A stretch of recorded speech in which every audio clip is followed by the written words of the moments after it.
নমস্কাৰ আপোনালোকৰ সিলেবাছৰ এইটো এটা ইম্পৰ্টেণ্ট টপিক হয় ইয়াৰ পৰা বহুখিনি কুৱেশ্যন আপোনালোকে দেখিবলৈ পাব পাৰে আৰু সেই কাৰণে আমাৰ প্লেলিষ্টসমূহ ফলো কৰিব তাতে এই বস্তুবোৰ পঢ়োৱা হৈ আছে ঠিক আছে আজিৰ প্ৰথম কুৱেশ্যনটো হ'ল যে Jnanpith award was conferred to Birendra Kumar Bhattacharya for his book কোনখন গ্ৰন্থৰ বাবে জ্ঞানপীঠ বঁটা প্ৰদান কৰা হৈছিলে এইটো হ'ব আপোনাৰ মৃত্যুঞ্জয় ঠিক আছে তাৰপাছত ইয়াত কৈছে যে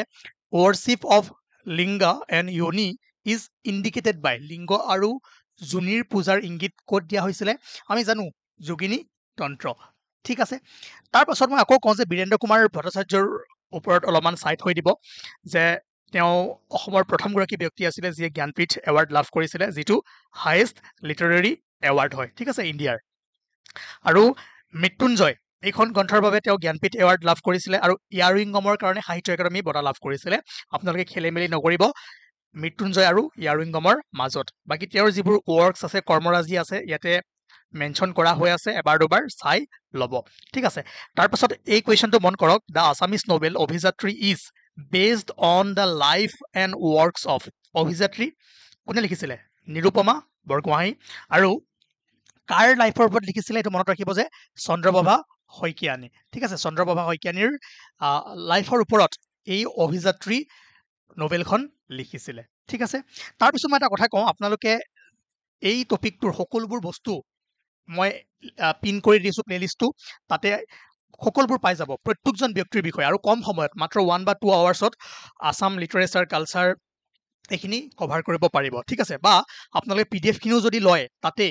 এদিন বা দুদিনত আপোনালোকৰ জেনেৰেল ষ্টাডিজৰ চিলেবাছটো যাতে কমপ্লিট হৈ যায় এনেকৈ বস্তুবোৰ বনোৱা হৈ আছে লগতে APSCৰ যিমানবোৰ PYQ আছে ডিপাৰ্টমেণ্টেল এক্সামৰ সকলোবোৰ ভালদৰে সলিউশ্যন কৰা হৈ আছে আৰু আপোনালোকে এই নাম্বাৰটোত কণ্টেক্ট কৰিব অনলি 169 ৰুপিজ এইটো এটা সৰু প্ৰাইচ হয় কিন্তু আপোনালোকে যিমানখিনি বস্তু পাব লাইফ টাইম সেইবোৰ আপোনালোকে ইউজ কৰিব পাৰিব আৰু গ্ৰুপ জইন হ'ব পাৰিব প্ৰত্যেকটো এক্সামতে আপোনালোকক হেল্প কৰি থকা যাব ঠিক আছে অ'কে গতিকে আপোনালোকে ইউটিউবতো ফ্ৰী অফ কষ্ট আছে চাই ল'ব পাৰে যদি ইউটিউবত চাবলৈ সময় নাই তেনেহ'লে প্লেলিষ্ট ইয়াৰ PDF সমূহ ল'বলৈ পাৰে তাৰপাছত এই কুৱেশ্যনটো মন কৰক যে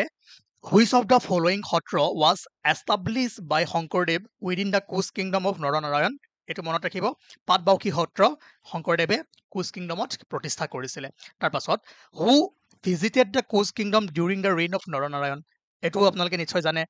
ভাল কুৱেশ্যন হয় সুধি দিব পাৰে ঠিক আছে ৰাল্ফ ফিটছ অ'কে তাৰপাছত next question in which year was doctor Bhupen Hazarika conferred the Dada Saheb Phalke award কিমান 1992 আৰু চাওক এবাৰ যিহেতু ভূপেন হাজৰিকাৰ শতবাৰ্ষিকী আহি আছে জন্ম শতবাৰ্ষিকী গতিকে ভূপেন হাজৰিকাৰ বিষয়ে অলপ পাই থ'ব প্লেলিষ্টত পাই যাব ঠিক আছে তথাপিও মই এৱাৰ্ডখিনি দি থৈছোঁ যে 1992 ডক্টৰ ভূপেন হাজৰিকাই দাদা চাহেব ফাল্কে এৱাৰ্ড লাভ কৰিছিলে আৰু 1975ত national film award for best music direction for Chameli Memsaab এইখনৰ কাৰণে পাইছিলে তাৰপিছত পদ্মশ্ৰী 1977 ডক্টৰ ভূপেন হাজৰিকাৰ কথা কৈ আছোঁ ঠিক আছে চ' কুৱেশ্যনটো যি আছে তাৰ মতে আপোনালোকে পঢ়িব লাগিব আৰু পদ্মভূষণ 2001 চনত পদ্মবিভূষণ 2012 চনত ভাৰত ৰত্ন মৃত্যুৰ পাছত 2019 চনত লাভ কৰিছিলে আৰু 2011 চনত বাংলাদেশ চৰকাৰৰ পৰা মুক্তিযোদ্ধা পদক শংকৰদেৱে ভূপেন হাজৰিকাই লাভ কৰিছিলে ঠিক আছে অ'কে আৰু জানি 5 নৱেম্বৰ 2011 চনত তেওঁৰ মৃত্যু হৈছিলে গতিকে সকলোবোৰ বস্তু পইণ্টছ আপোনালোকে এনেকৈ কম সময়ত যাতে ৰিভাইজ কৰিব পাৰে PDF সমূহত এনেকৈ বনোৱা হৈ আছে ঠিক আছে তাৰপাছত ইয়াতে লিখা আছে যে লিষ্ট 1 লিষ্ট 2 মিলাব দিছে ইয়াত এখন অৰণ্য আছিল কোনে লিখিছিলে অনুৰাধা শৰ্মা পূজাৰী তাৰপাছত কথা ৰত্নাকৰ জংগাম আৰু ডাইনী এইকেইখন যদি আপোনালোকে নাজানেও ঠিক আছে মই এটা আপোনালোকক ট্ৰিক্স শিকাই আছোঁ পৰীক্ষাত যদি এনেকুৱা কুৱেশ্যন পায় ধৰক বাকী কেইখনৰ কোনো আইডিয়া নাই কিন্তু ইয়াত এখন অৰণ্য আছিল এইটো জানে কোনে লিখিছে অনুৰাধা শৰ্মা পূজাৰী তো A3 ক'ত আছে দুটাতে আছে গতিকে আপোনালোকে কি কৰিব পাৰে দুটা অপশ্যন এলিমিনেট কৰি দিব পাৰে ঠিক আছে আপোনালোকৰ 50% হৈ গ'ল 50% কাম হৈ গ'ল এতিয়া অলপমান যদি আপোনালোকে অলপমান সৰু সুৰাকৈ যদি অলপমান আপোনালোকে গেছ কৰে তেনেহ'লে এনচাৰ ওলাই যাব চাওক যে ইয়াতে আপোনালোকে শুনি থাকে যে ডাইনী হয়নে কোনে লিখিছিলে এইখন মনোৰঞ্জন লাহাৰী ঠিক আছে তো D2 চাওক এটা কথা মন কৰক A3 D2 মানে অপশ্যন A কাৰেক্ট ঠিক আছে মনত ৰাখি থৈ দিয়ক সুধি দিব পাৰে ইয়াৰ পৰা যিকোনো এখন আহি যাব পাৰে আপোনালোকৰ পৰীক্ষাত যিহেতু এই টপিকটো মেনশ্যন কৰা হৈ আছে ন বুকছ অথৰ ঠিক আছে গতিকে A3 B4 C1 D2 বঢ়িয়াকৈ লিখি থৈ দিয়ক অ'কে তাৰ পাছত এই কুৱেশ্যনটো মন কৰক যে which of the following traditional games in Assam have some similarities with the game of kabaddi kabaddi খেল কিহৰ লগত জড়িত আছিলে আপোনালোকে হয়তো নিশ্চয় ক্লাছ 11 বা যিসকল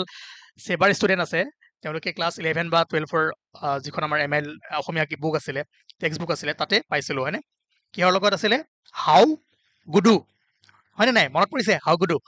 চ' কি হ'ব ইয়াত আছে নাই হাউ গুডু য়েছ ওৱান অনলি কাবাডী খেল অ'কে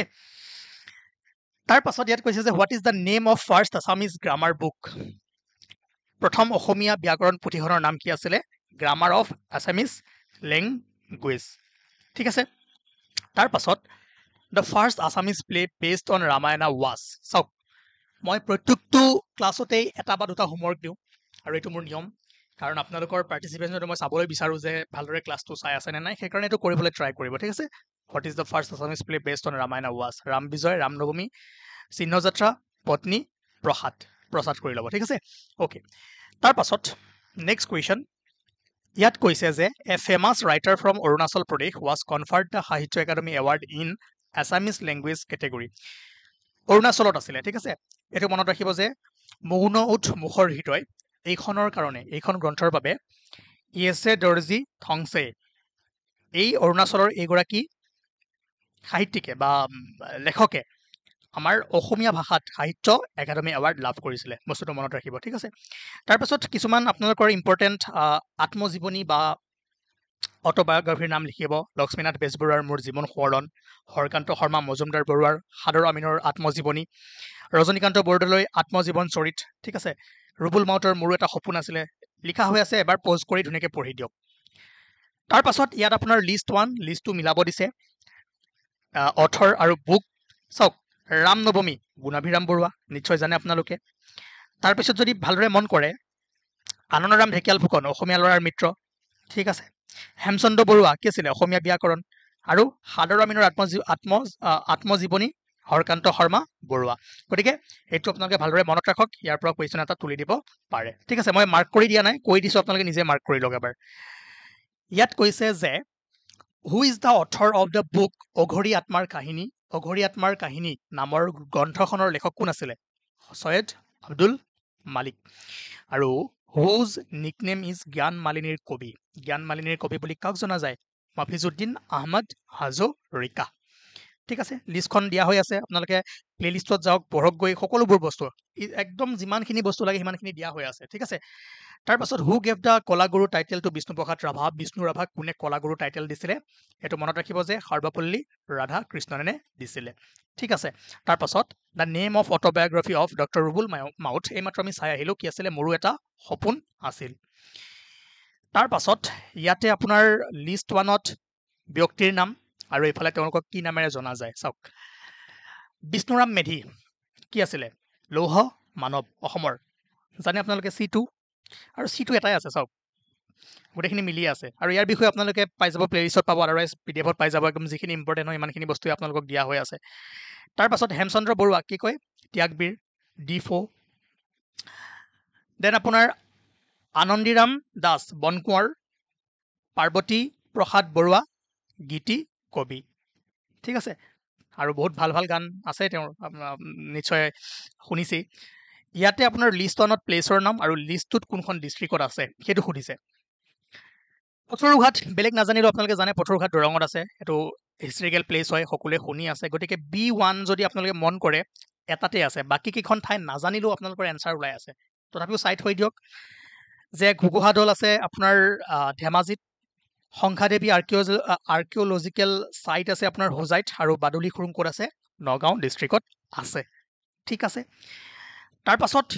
এই কুৱেশ্যনটো হ'ল যে who among the following are Arjuna award winners from Assam Bhogeswar বৰুৱাই পাইছে মনালিছা বৰুৱা মেহতাই পাইছে অম্লান বৰগোহাঁয়ে পাইছে জয়ন্ত তালুকদাৰে পাইছে অম্লান বৰগোহাঁয়ে পোৱা নাই 1 2 and 4 ঠিক আছে সেইকাৰণে মই কওঁ স্পৰ্টছৰ ওপৰত যিটো ছেশ্যন দিয়া হৈ আছে তাতে এই সকলোবোৰ বস্তু আমি মেনশ্যন কৰি থৈছোঁ now which of the following is are not work or works of মাধৱদেৱৰ কোনখন ৱৰ্ক নহয় চাওক নামঘোষা হয় ভক্তি ৰত্নাৱলী হয় ভূমি লেটুৱা হয় এই গোটেইকেইখনে মাধৱদেৱৰ ৱৰ্ক হয় বাট যদি ভালদৰে মন কৰে বালি চালন এইখন মাধৱদেৱৰ ৱৰ্ক নহয় ঠিক আছে, এইটো আপোনালোকে কৰিব। ইয়াত কৈছে যে which of the following drama or অংকীয়া নাচ were not composed by Sankardeva? কালিয়াদমন, পত্নী প্ৰসাদ, কেলিগোপাল, অৰ্জুন ভঞ্জন। এইটো ইজি হয়, এইকেইখনটো কৰিছেই, কোনখন কৰা নাই? অৰ্জুন ভঞ্জন। ঠিক আছে, তো ইয়াৰো এনচাৰ ওলাই গ'ল। তথাপিও মই হোমৱৰ্ক দিছোঁ, সেইটো নহ'ব পাৰে, সেইটো আপোনালোকে কৰক, কমেণ্ট ছেকশ্যনত কমেণ্ট কৰি জনাওক। তাৰ পাছত ইয়াত কৈছে দ্য ডিফাৰেণ্ট পাৰফৰ্মেঞ্চ বাই গায়ন বায়ন ইজ ন'ন এজ। চাব, ভাওনাৰ আগত, অংকীয়া নাটৰ আগত গায়ন বায়নসকলে হৰ ধেমালি, বৰ ধেমালি, হয়নে নাই, কি কৰা হয়? ইয়াক ধেমালি বুলি কোৱা হয়। হ'ব, আৰু লাষ্ট অংকীয়া নাট ৱাজ ৰিটেন বাই শংকৰদেৱ। শংকৰদেৱৰ শেষৰখন অংকীয়া নাট কি আছিলে? ৰাম বিজয়। ঠিক আছে, এই বস্তুটো মনত ৰাখিব। তাৰ পাছত ৰেৱতী মোহন দত্ত চৌধুৰী, যাক আমি শিলভদ্ৰ বুলি জানো। ইম্পৰ্টেণ্ট বুক, মধুপুৰ বহুদূৰ, ইয়াৰ কাৰণে সাহিত্য একাডেমী এৱাৰ্ডো লাভ কৰিছিলে, নিশ্চয় আপোনালোকে জানে। লগতে আছাম ভেলী লিটাৰেৰী এৱাৰ্ড 2001 চনত লাভ কৰিছিলে। নীলমণি ফুকন জুনিয়ৰ, তেওঁৰ ইম্পৰ্টেণ্ট যদি নটবেল ৱৰ্ক চাই, সূৰ্য হেনো নামি আহে এই নদীয়েদি, গোলাপী জামুৰ লগ্ন, কবিতা। ঠিক আছে, আৰু 56 জ্ঞানপীঠ এৱাৰ্ড লাভ কৰিছিলে 2020, আৰু অসমৰ তৃতীয়গৰাকী ব্যক্তি আছিলে যিয়ে জ্ঞানপীঠ এৱাৰ্ড লাভ কৰিছিলে। আৰু কিছুমান আপুনি চাই থ'ব পাৰে যে পদ্মশ্ৰী 1990ত লাভ কৰিছিলে।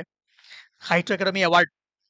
1981ত নীলমণি ফুকন জুনিয়ৰে লাভ কৰিছিলে, তেওঁৰ কবিতা পুথি, কিহৰ কাৰণে? কবিতা। ঠিক আছে, আৰু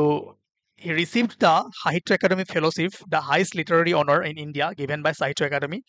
India's national academy of letters in 2002। মই আকৌ কওঁ যে আপোনালোকে এনেকৈ কনচেপ্ট প্লাছ MCQs, ভাল ভাল কুৱেশ্যন সকলোবোৰ চিলেবাছত যি যি আছে সকলোবোৰ ছাবজেক্টতে পাই যাব। সেইকাৰণে সোনকালে কণ্টেক্ট কৰক, দুদিনত আপোনালোকে শেষ কৰিব পাৰিব এইখিনি বস্তু, আৰু এক্সাম ভাল হ'ব। ঠিক আছে, আৰু ভাল কুৱেশ্যন যদি মই পাওঁ নিশ্চয় নেক্সট ক্লাছসমূহত আনিবলৈ চেষ্টা কৰিম।